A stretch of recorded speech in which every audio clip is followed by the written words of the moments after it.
very nice. Yes, thank you. You too? Yeah. The weather's not beautiful. Ah.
hello, how are you? Hey.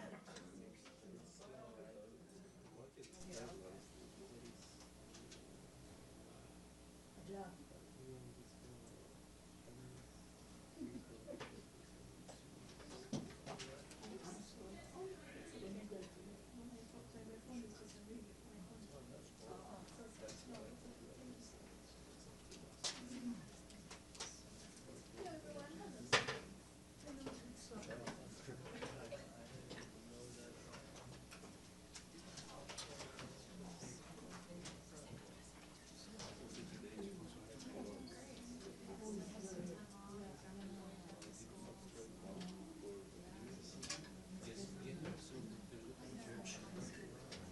Yeah, no worries.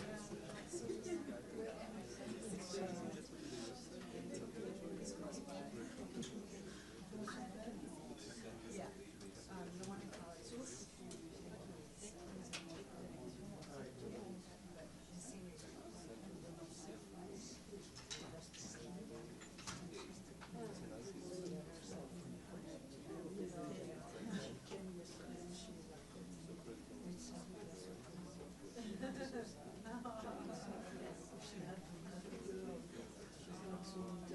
Yeah, so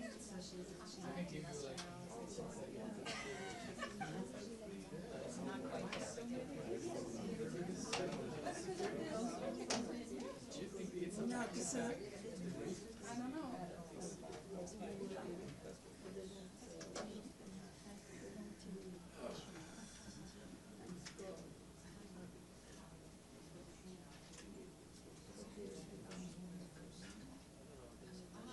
No, he's not every week at all. He's always busy.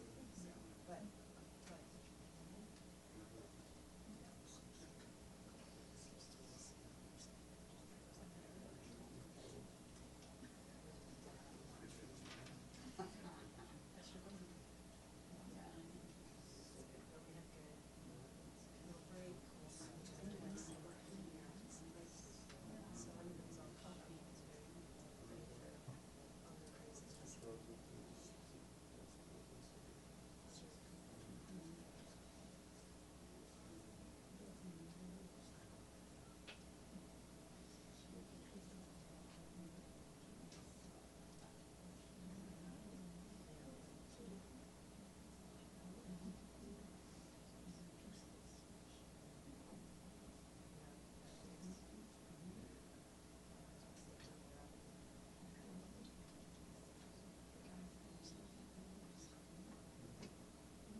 first working day of the month.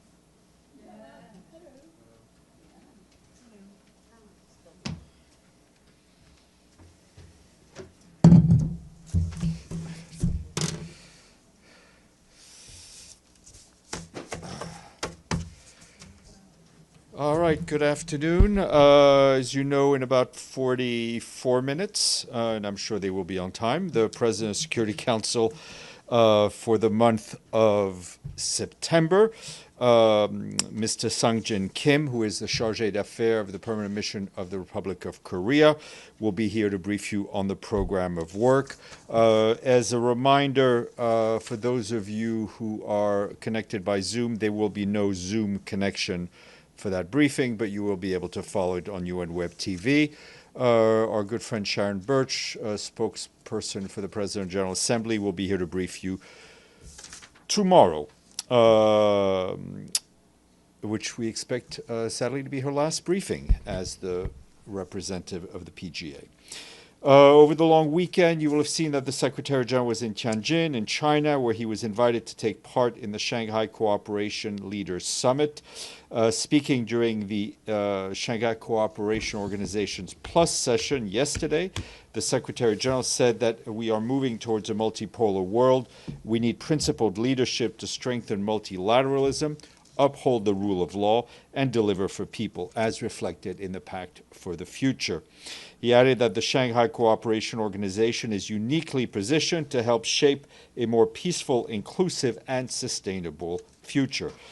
Turning to the situation in Ukraine, the Secretary General told the leaders of the summit that it is past time for a ceasefire leading to a just, comprehensive, and sustainable peace in line with the UN Charter, international law, and relevant UN resolutions.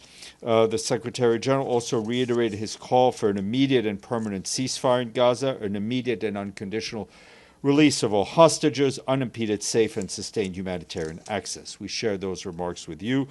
While there, he had several bilateral meetings, including with the President of China, the Secretary General of the Shanghai Cooperation Council, the Prime Minister of Cambodia, and the President of Iran. You will have seen all those readouts that we shared with you during the weekend. He now arrived in Papua New Guinea. Earlier today, he met with the Governor General, Bob Bofeng Dade, as well as the Prime Minister, James Marape. Later in the day, during a press conference with the Prime Minister, the Secretary General said he was honored to be the first UN Secretary General to visit Papua New Guinea and to join in celebrating 50 years of the country's independence. For the past 5 decades, he said, Papua New Guineans have taken on a profound task to weave their breathtaking diversity into one people, one country that leaves no one behind. Papua New Guinea has long led the charge for climate justice, he said, and as we approach the UN Climate Conference in Brazil later this fall, he added that the world must move faster to keep the 1.5-degree limit alive and also to produce a credible path to achieving the 1.3 trillion United States dollars objective decided in Baku during the last climate conference. Tomorrow, the Secretary General will address a special session of Parliament to mark the 50th anniversary of the country's independence. We've shared those remarks with you under embargo. And you should be able to follow those on the UN Web TV if you're up in the middle of the night. You will have seen that over the weekend we issued a statement on Yemen in which the Secretary General strongly condemned the arbitrary detention of UN personnel by the Houthi de facto authorities in Yemen. He further condemned the forced entry into the premises of the World Food Programme, the seizure of UN property, and attempts to enter other UN premises in Sana'a. The total number of UN detained staff at this moment, after this latest action, now stands at least at 18. This is in addition to the 23 colleagues already arbitrarily detained, some since 2021. You will recall that one of our colleagues died while being held in custody by the Houthis, and that took place in February of this year.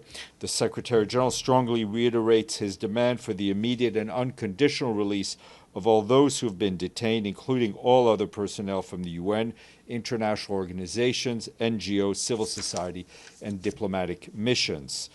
Our personnel and that of our partners must never be targeted, they must never be arrested, and they never must be detained while carrying out their duties on behalf of the United Nations. Meanwhile, our special envoy for Yemen, Hans Grunberg, just concluded a visit to Muscat in Oman, where he met with senior Omani officials, as well as the Ansar Allah chief negotiator, Mohammed Abdel Salam, and representatives of the diplomatic community. In these meetings, Mr. Grunberg reiterated his strong condemnation of these detentions, stressing that these detentions, as well as the forced entry into our premises and taking of UN property by Ansar Allah, seriously endangers our ability to operate in Yemen and deliver much-needed assistance to the people of Yemen. He also emphasized that these actions put all UN staff and operations at risk and underscored the fundamental obligations to respect and protect the safety of our colleagues. Mr. Grunberg also expressed his deep concern over the continuous cycle of hostilities between Ansar Allah and Israel and its repercussions inside Yemen and for the wider region. Turning to Afghanistan, you will have also seen over the weekend we issued a statement which the Secretary General said he is deeply saddened by the devastating loss of life caused by the Sunday's earthquake in the eastern Nangarhar province in Afghanistan. He expressed his solidarity with the people of Afghanistan, extended his sincere condolences to the families and victims, and wished a speedy recovery to those injured. He also said the UN in Afghanistan will spare no efforts to assist people, but noted that current humanitarian funding is insufficient to address the needs. He called for additional resources to be urgently dispatched to respond to the tragedy and crisis at hand.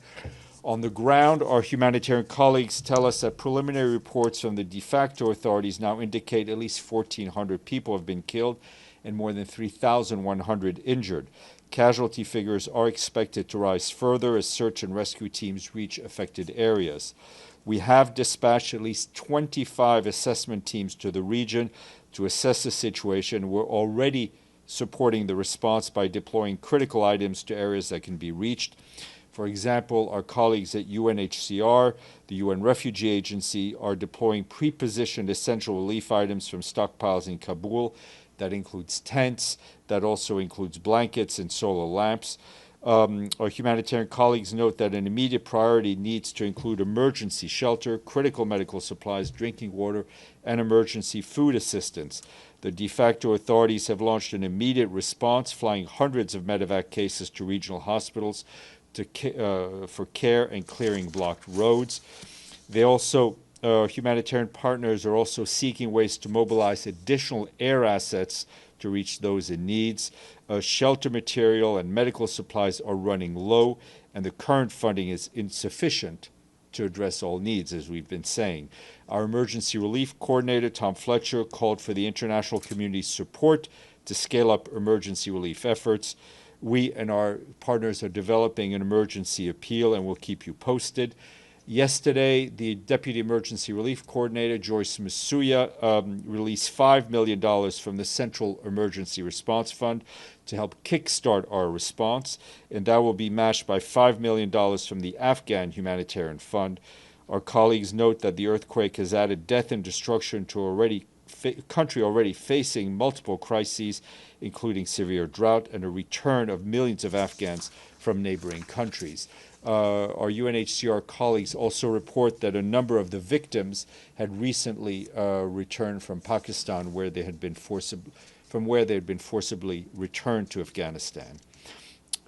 Turning to the situation in Gaza, the Office for the Coordination of Humanitarian Affairs warns that military activities continue in and around Gaza City, but also in the south, taking a heavy toll on civilians, including deaths, injuries, and further displacement.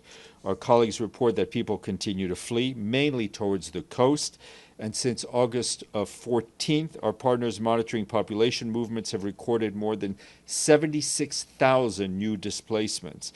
More than 23,000 of these movements were from northern to southern Gaza. Most of the remaining displacement was within Gaza Governorate. OCHA also says that coastal areas in the city are already extremely crowded with tents, forcing some of those fleeing Gaza City to move north to coastal areas near Zikim, although those areas are under displacement orders. Meanwhile, there continues to be daily reports of malnutrition-related deaths in Gaza. Our colleagues from the World Food Programme say the situation continues to deteriorate, noting that families without able-bodied members face the highest risk of severe malnutrition. For this reason, last Tuesday, WFP resumed the distribution of digital vouchers following a 5-month pause and have so far reached 22,500 people, prioritizing vulnerable groups, including people with disabilities and female-headed households. We and our partners are also continuing to transport food and other medical supplies to and from the crossings, but the current situations on the ground have not yet allowed us to resume community-based distribution. WFP said violence among crowds and convoys make organized distribution nearly impossible to put civilians and staff at risk. Adding to these difficulties are congestion at entry points and supply shortages. Only a ceasefire will ensure the necessary conditions for a massive response to prevent famine spreading further. During the previous ceasefire, as you know, we reached nearly every single person in the Gaza Strip with life-saving aid, and we can do this again. Meanwhile, OCHA reports the movement of humanitarian teams inside Gaza remains heavily restricted. Between Friday and Monday, about 1 in 3 planned missions were either impeded or outright denied by Israeli authorities. That's 12 out of 37 movements that we coordinate with them. As a result, many missions couldn't be completed. Restrictions also impact the pipeline before it reaches Gaza. Our colleagues leading on logistics say that strict physical inspections by Israeli authorities continue to significantly delay aid clearance at Ashdod port. Meanwhile, yes, I'll leave it at that. Turning to Sudan, first of all, we have a new humanitarian coordinator and resident coordinator for Sudan, and that is Denise Brown, who you will have remembered not too long ago was our resident humanitarian coordinator in Ukraine. She comes to us with quite a lot of experience, as you know, and we congratulate and welcome her. In terms of Sudan, the Office of the Coordination of Humanitarian Affairs is deeply concerned by reports of the devastating landslide that struck Tarsin village in the Jebel Mara region on the border of Central and South Darfur states. That apparently took place on the 31st of August, and that came after days of very heavy rainfall. According to our humanitarian partners, it is difficult to assess the full scale of the incident or confirm the exact death toll, as the impacted area is extremely hard to reach. Preliminary reports from local sources estimate the death toll to be about 1,000 people. Our humanitarian partners, though, have reported significantly lower numbers. An interagency assessment will seek to provide verified figures in the coming days. In a message of condolences and solidarity, our acting humanitarian coordinator in Sudan, Luca Renda, today said we and our humanitarian partners are mobilizing to provide support to people impacted by the landslide. OCHA is also coordinated with our partners in the areas to assess needs and mount a response. Although Jebel Mara is one of Sudan's most remote and inaccessible regions, it is hosting people displaced by the ongoing conflict in other parts of the country, including those who fled North Darfur State. Our humanitarian partners also note that heavy rains have caused widespread damage and displacement elsewhere in Sudan. In Gadaref State, more than 300 people were displaced over the weekend when floods hit Bazora and Abu Nal villages. That's what the International Organization for Migration is telling us. In South Darfur, torrential rains displaced 750 people in Safia and destroyed more than 100 homes on August 31st. Impacted communities urgently need humanitarian assistance, including water, sanitation, hygiene services, emergency shelter, and many household items. Meanwhile, our humanitarian colleagues are also gravely concerned by the humanitarian situation in El Fasher. Continued shelling has reportedly killed at least 7 civilians and wounding more than 70 others in recent days. The absence of safe passage for those wishing to flee the violence continues to trap civilians in the besieged city. Recent satellite image reportedly shows more than 30 kilometers of earthen walls surrounded the city, further restricting the movement of civilians. A reminder that the Secretary General has called for an immediate ceasefire around El Fasher, stressing that civilians must be protected, safe passage must be guaranteed, and humanitarian aid must be allowed in without delay and without obstruction. And our colleagues at the UN Humanitarian Air Service, which, as you know, is operated by the World Food Program, tells us they had to end their fixed-wing air service in Nigeria last week due to lack of funding. For 9 years, the service has transported humanitarian staff, medical supplies, and critical cargo to and from the epicenter of the crisis in Borno and Yobe states, in a country that has experienced unending conflict for the past 16 years of conflict. Road transport remains extremely dangerous, and air transport is essential. In 2024, UNHAS flights had carried more than 9,000 passengers. Already this year, 4,500 humanitarian staff had relied on the service to reach affected areas. UNHAS cannot continue without funding. $5.4 million is needed to remain operational for the next 6 months. Without this funding, the humanitarian response in the Northeast risks being cut off from the very people it needs to serve. Bear with me, a couple more notes. Turning to Myanmar, a report published today by the UN Human Rights Office shows that between 2021 military coup and August 20th of this year, credible sources have verified the killings of some 7,100 people by the military. According to the report, a third of them were women and children. Human Rights Office adds that at least 29,560 people have been arrested on political grounds. More than 22,000 remain in detention without respect for a fair trial and judicial guarantees in military-controlled courts. Since the escalation of hostilities in Rakhine, hundreds of thousands more people have been displaced. The UN, we estimate that some 150,000 Rohingyas have fled to Bangladesh since November of 2023, joining nearly 1 million refugees already staying there.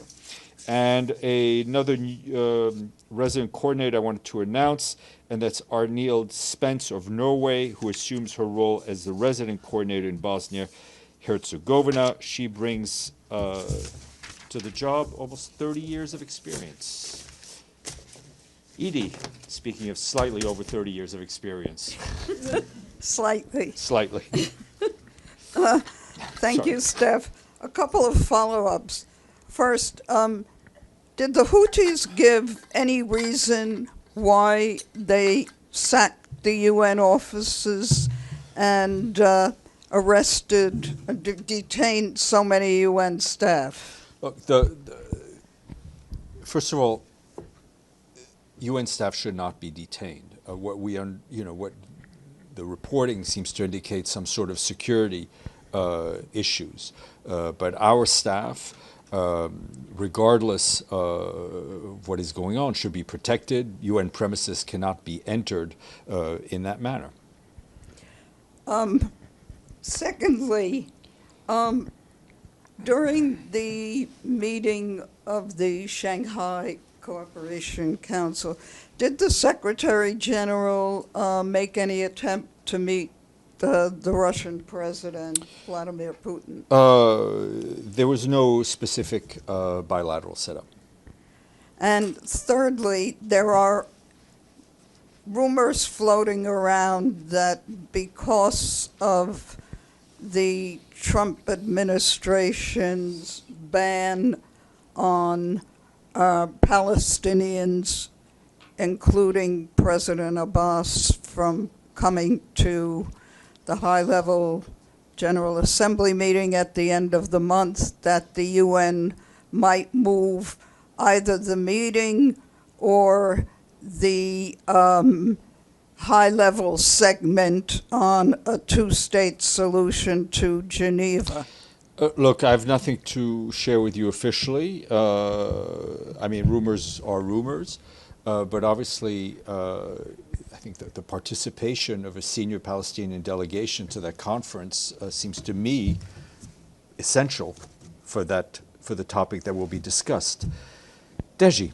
Yes, to follow up on that question, has the UN reached out for U.S. government to a further clarification of this policy? I know we are reaching our colleagues are reaching out to the State Department. I don't have an update on the contacts as of yet. Okay. During the Secretary General's meeting with the Iranian president in Tianjin, we all read the note. But have they talked about recent development of the imposing of sanctions by European countries? Look, the discussion was focused on regional developments, obviously on the nuclear issues, but I'm not going to give you more detail than what was in the readout.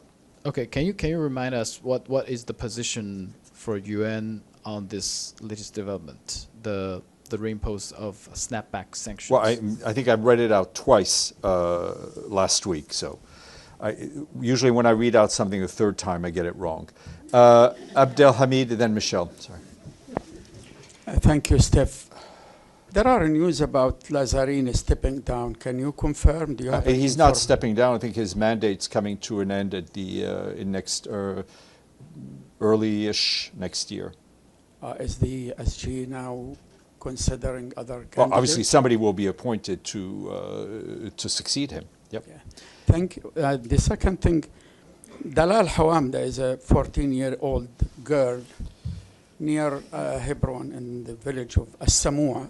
Settlers ran over her, almost killed her. She's in critical condition. Such a crime, why doesn't come in the briefing? I have not seen that specific report, but we'll look into it. Michelle. Sorry, just clarifying, while the SG was in China, he didn't cross over with Kim Jong-un, did he? No, they were not there in China at the same time. Sorry, Linda, and then we'll go. Thank you, Steph. Apropos of Yemen, what is the UN's role? Can you just shed some light in terms of what the UN's role is in the non-Houthi controlled areas of Yemen where, well, I mean, the UN's role is primarily in Yemen is probably humanitarian, a country where people, regardless of where they live, face tremendous humanitarian challenges. So there's a big presence in the south, the east, the other parts of the country as well? Yep. Thank you. Zara. Hi, Steph. Iran, Russia, and China, in a letter to the Security Council and the Secretary General, have stated that the attempt by the 3 European countries to trigger the snapback mechanism violates the provision of the JCPOA and Resolution 2231 as the dispute resolution mechanism under JCPOA haven't yet been fully exhausted. They have called for the move to be considered null and void. What is the Secretary General's position on this matter? Well, that will be an issue for the Security Council to decide. This, as you know, the UN is not a party to the JCPOA. The Secretary General's message is for Iran and for the countries parties to JCPOA to use this window of opportunity to intensify their diplomacy. Yes, please. A follow-up on Shanghai Cooperation Organization Summit. During his statement in Tianjin, the Secretary General says we are moving towards a multipolar world, and the SCO is also now the world's largest regional organization by population and geography. How does the UN view this expansion of SCO influence in global governance? Well, you know, the Secretary General has been saying for quite some time that we're moving into a very much a multipolar world. He has also very publicly said that it is important for the UN to work with the various groupings that we are seeing, whether it's the SCO, the G20, CARICOM, I mean, all of the African Union. This is all part of the kind of the layered multilateralism that the Secretary General often speaks about. Alex, and then Stefano.